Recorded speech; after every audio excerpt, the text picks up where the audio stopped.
Bonjour, je m'appelle Benjamin Brault, je suis neurologue et je travaille dans l'unité de neuroréanimation de la Pitié-Salpêtrière et également dans le laboratoire Picnic Lab à l'Institut du cerveau qui s'intéresse entre autres à l'exploration des troubles de conscience et au neuropronostic des patients cérébrolésés en réanimation.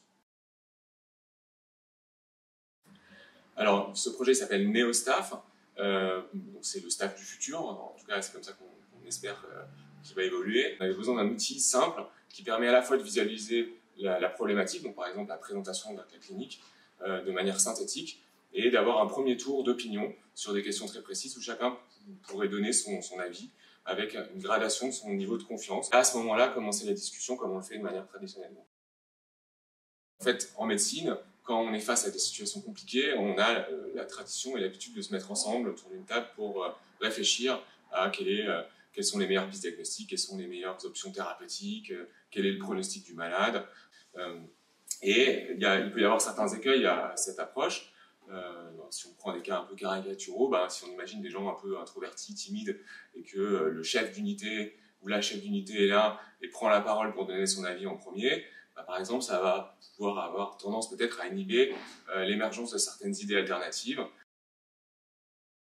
Le CareLab est allé jusqu'à l'élaboration du prototype de l'application qui est fonctionnel et qu'on a pu tester et dont on est très content.